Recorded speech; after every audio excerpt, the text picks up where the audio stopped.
All right. Well, good morning. Good morning. Good morning. It is Wednesday, February 4th. And this is Morning Matters. I'm Matt Washington. And for bright futures and just getting up in the morning, working on our mindset, setting the day off correctly and in a positive way. So today, this is the third Morning Matters here. And today I wanted to talk about uh, where your joy and disappointment comes from. And I have made this whole plan. Like yesterday, I was showing, this plan that I have, and we have, uh, scheduling my time and getting things done, and the thing that I found, and yesterday, for example, if you saw Morning Matters yesterday, like my stomach. We only did it for we only talked for 15 minutes because my stomach was going crazy, and because I fell off. I didn't do my diet correctly. I didn't fast for 36 hours. I only fasted for 24. And then I ate way too much. And then my stomach was like, all right, you want to not follow the plan? We're going to teach you what that, what that means. So we had an abrupt Morning Matters yesterday. And so today, did a lot better. Stopped eating last night at 8 o'clock. So I don't do 36 hours all the time. I do 16-8. So we stop eating at 8 o'clock in the evening time, and then I won't start eating until 12 o'clock today. So and only keto once I start eating. So but the idea is, so here's the thing. I have these plans, we've made these plans, and the thing is that we want everything to go according to plan, but it hasn't even start. And especially when we start, especially when we get off, when we're the most excited, when you get all motivated and you start setting your goals and you create your plans, and you're like, okay, this is what we're going to do, and this is how we're going to do it, and here's how it's going to go, and I'm serious about this, and I'm going to get up every morning and run, or we go to the gym, or study every day, or whatever it is you're going to do. And then the thing is that, there's, I said this yesterday, but there's the saying, we make plans and God laughs, right? And so, the first day you're supposed to do something. I saw something once that said, most New Year's resolutions, the amount of times people try at a new goal is like less than one. Right. It's like they put like, tomorrow I'm gonna start. I always the New Year's resolution is always a funny thing. It's like people like, all right, brand new year, new me, blah blah blah. And then they don't even go to the gym on the first day because they went out on New Year's Eve and partied, and then they wake up on New Year's Day and they're like, oh, okay, we're gonna start Monday, which is like the second or the third, right? And sometimes they don't even start until, or ever start, or take some new thing that start Monday. We'll start next week, February 1st, right? So the thing is, you can't, if you don't see, if things don't go well in the beginning, which they typically never do, because you're starting something new, you can't get discouraged by it. Well, you can get discouraged, but you want to be aware of that it's not going to go. Typically things don't go according to plan, right? And this is what we talked about yesterday with the goalposts, with the ground towers, with airplanes, with the airplanes in flight. It's just not going to go the way you want it to go, and that's fine, because no plan has ever gone according to plan in the history of plans, right? So if you understand this concept, now there's a difference between understanding something logically, getting it, and then there's another thing about understanding it emotionally and not getting crazy about it, right? So you might not still understand that your plan's going to get messed up, but it's still, you still might get upset, right? So So that was really what I want to talk about today, because I've been going through that emotion. Like, it's like, man, I said this. I said March 1st, this is what we're gonna do, and we're gonna follow it, and we're gonna be to the T, and I'm gonna put myself on lockdown. I'm gonna hit everything, and it just hasn't been. But it's it is a glass half full, half empty, type of situation, because I have been doing more. I've been doing a lot more than, so not I haven't hit 100% of what I want to do, but I'm doing more, right? Like, I've gone to the gym each day this month, right? So where I was like saying in February, I was like, I got to start going to the gym. I got to start going to the gym. But now I've actually gone every day for the last 3 days, right? And so and exercise, and yeah, I didn't do a 36-hour fast, but I did a 24-hour fast, right? Which is still good, right? So now it's not what I wanted to do, and I'm going to adjust and I'm going to fix it. I'm not going to be satisfied with it. I'm not going to be happy about the fact that I failed, but I'm not going to get down on myself and say, like, oh, I didn't do the first day and it didn't go exactly the way I said I was going to do it. So, what, let's start again next week, right? Or, like, or I ruined it. Some people will do that. They'll set a goal and they'll set like the goals, and then they'll make their plan. And then if they don't do, like, if one thing goes wrong, one thing they miss a day, or they do this, then instead of just accepting that and saying, I can't change it now at this point, I've already missed the day, instead of taking that as motivation and saying, all right, let's get on the horse. Let's not deviate, hit the goal. I missed the goalpost. They'll say something like, well, I messed up. I said I was going to go to the gym 30 days this month, and I've only gone, 29 already, and it's the 3rd of the month. So I can't hit the goal. So therefore, we'll start again next month. Right? There's people who actually do that. I think I'm one of those people who've probably done that before. It's like, I can't, I set this, I want this perfection. I want this perfect process. And the process, whether you're building a business, whether you're trying to build your health, whether you're trying to build a relationship, whatever you're trying to do, the process is always messy. It's just the way it is. And so there's no perfect process. There is just keep going, keep moving forward. So the point being is, I don't get down on myself about one or two things, or something that didn't go right, or something that I missed, or I didn't do yet, or whatever. I look at the things that I did do, and I say, okay, let's improve upon. Let's keep doing those.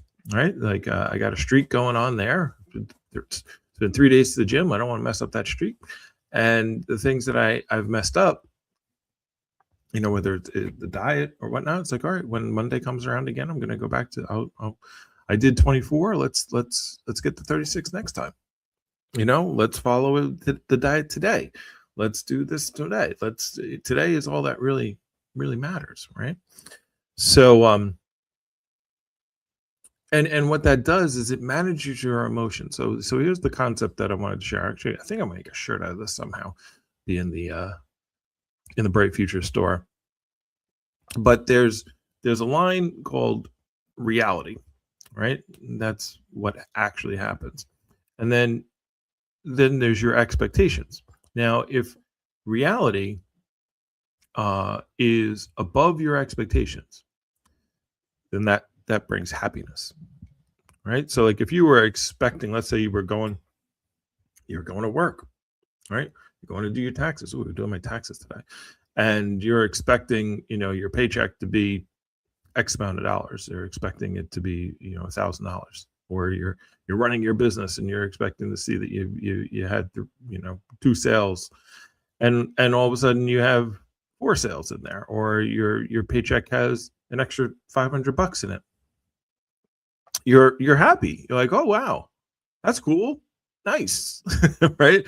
And now, because reality exceeded your expectation, right? So that's great. If he's like, hey, if you're getting on this scale and you're like, man, this thing, if it says, whatever your number is, 225 today. I was 230, and if it says 225, I'll be happy. And then you get on the scale and it says 221. You're like, ooh, right, nice, right? So whenever reality exceeds your expectations, you're happy, you're excited, you're motivated, you get all these little endorphins, right? But when reality, and what tends to happen more times than the first scenario, but when reality doesn't meet your expectations, you get discouraged, you get upset. Your paycheck is $200 less than you thought it was going to be because there was some charge or something. We've all had that experience where, like, we look at our bank account, and all of a sudden there's a charge that's taken out for some subscription that you totally forgot about. You did the free trial or whatever, and you're like, what the heck? Why am I missing? Where's my $45? It's like, and you're like, oh, that thing, and you're upset, right? Or if you're like, oh man, I say 220 on the 225 on this scale, and it says 227, 230, right? And you're like, oh, that sucks. This sucks, right?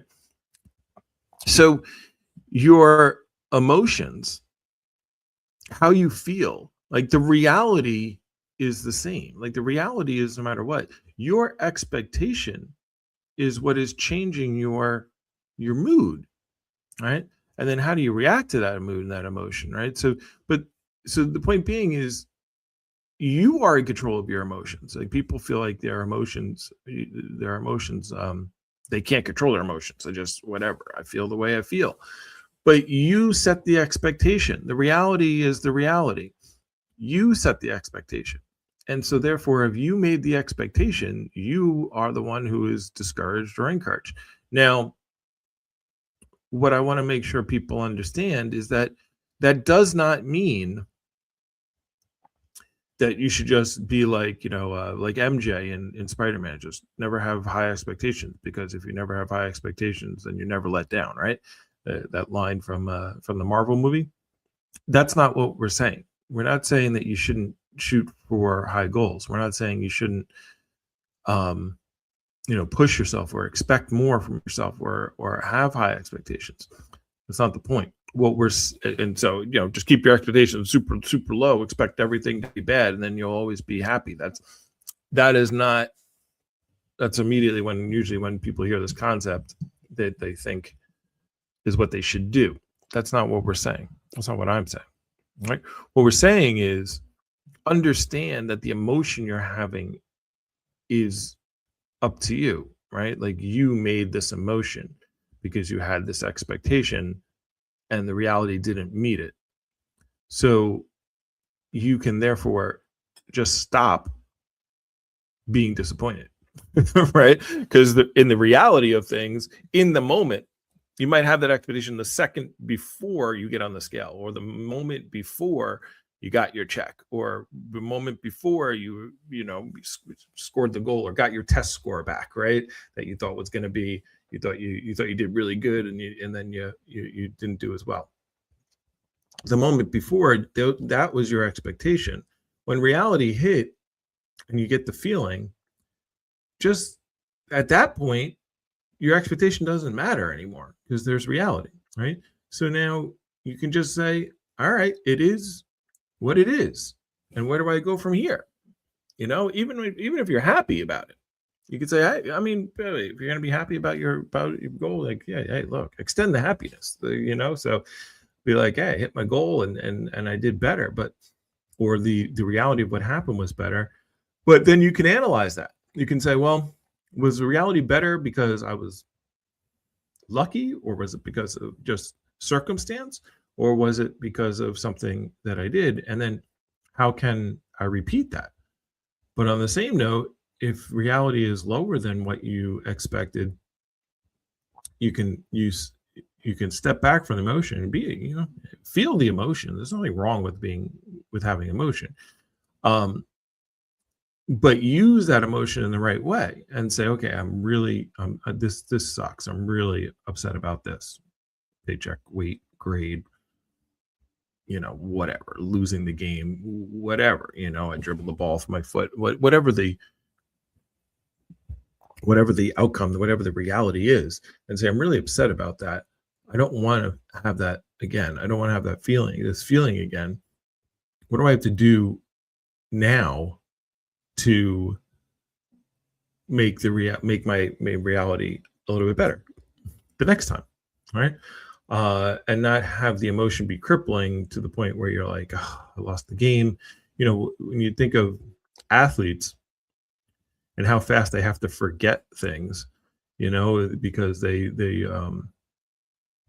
miss a big kick or miss the shot or miss the whatever. Like they just gotta, in every football game, every football player has been hit. I think I actually, this is funny because I watched there's a YouTube channel where all he does is, he takes these great players, like people are like, this is the greatest player ever. And then they show them, he finds clips of them messing up, where they're either getting hit really hard or getting beat by someone else. And so any great player understands that they're going to throw, Tom Brady threw interceptions. I don't know if you don't like Tom Brady or if you know anything about football, right? Ray Lewis got hit and put on his butt. Like every single, you watch any of these things, the NBA, NFL, anyway, they're like, what was your welcome to the NFL, welcome to the NBA moment, right? And that just means like someone. I was watching Gilbert Arenas, who's like, I don't know if Gilbert's a Hall of Famer, but he was talking about, he was watching the first time he played Vince Carter, and he's like, he watched Vince do some kind of move. And he was just like, I will never be able to do that. I'm not that athletic. Maybe I don't belong here, right?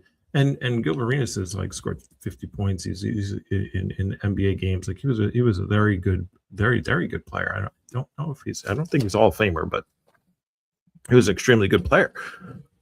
and he's doubting himself, because his expectation is I could beat anyone, right? He was even talking about that in the little clip I watched. He's like, I'm, Vince Carter, blah, blah, blah. It's got to be camera angles. He's got to be trash. And then they saw him do this ridiculous move. And he's like, I just will never be able to do that. And immediately his confidence was shook, while sitting there. And just imagine how much practice he's done, how good Gilbert Arenas is up to that point, and in that moment, his emotions took over, because the reality is you're not the best, you're not the most athletic, right? My dad used to always tell me, when you're driving, he's like, there's always someone going slower, and there's always someone going, no matter how fast you're going, there's always someone going faster, and no matter how slow you're going, there's always someone going slower, right? And so there's always going to be that someone who's better, right? You're going to run into that moment, and maybe not overall better, but in that moment better or worse. And so do you take that emotion and then quit, give up, or do you say, all right, well, that guy is more athletic than me, or that this person, so how can I beat them? What can I do? How do I beat them? I'm not going to beat them. I can't jump higher. So I got to do something else. I got to fake better. I got to, study more film. I got to do whatever. Right. And so same thing with business, same thing, with anything. Weight loss, you go to the gym, there's somebody that's always lifting more. Somebody that's stronger at a certain exercise. So the point being is, your expectations are made by you. Henceforth, your emotions are controlled by you. And do you use those emotions, the disappointment and the joy, in a positive or negative way? Do you let those emotions, by the way, the joy can also hurt you as well. You can be so happy and be like, I don't got to do nothing else. By the way, now that I said that, I've thought about this. This happens with salespeople. It's like they have a good sales week, and they're like, my check is bigger, or good week, good month, good year, whatever, and instead of, because they expected to do something, and because they exceeded that, they got a bigger paycheck or made more money that year, that the joy of that, they're like, man, I've arrived. I'm good. I don't need to make as many calls or put in the same amount of effort this week, this month, coming up, this year coming up, because I did even better than I expected last year, and that causes a lot of hurt, right? Moving forward. Um, ooh, maybe we'll talk about tomorrow. We'll talk about being lucky. Yeah, I think I'll do that tomorrow. And then, all right. So we're coming up on 6 o'clock. So, hey, today I just wanted to share that thought. We'll get to the point where I start watching some, we're going to start watching some other people talk and not just hear me ramble each morning. Right now, it's me because I'm going through this process with you. If you're starting this whole thing yourself, if you started these Morning Matter videos from day one with your path, then you can know that I'm just going through it as well. But we'll start watching some other stuff. But tomorrow I got some more concepts, so I'll go over. But yeah, this is Morning Matters. Hopefully we work together, make a bright future for everyone. That's why I like the morning. It's still cold out. It's only March, so we don't have the birds. Normally I have my bird compatriots out the window, but it's still too early for the birds to come out. But yeah, I wish all of you a bright future. Hopefully you got something out of this this morning, and a little nugget of information and truth that you can assimilate and use and help with your growth. So until tomorrow, the mornings matter. And I'll see you then.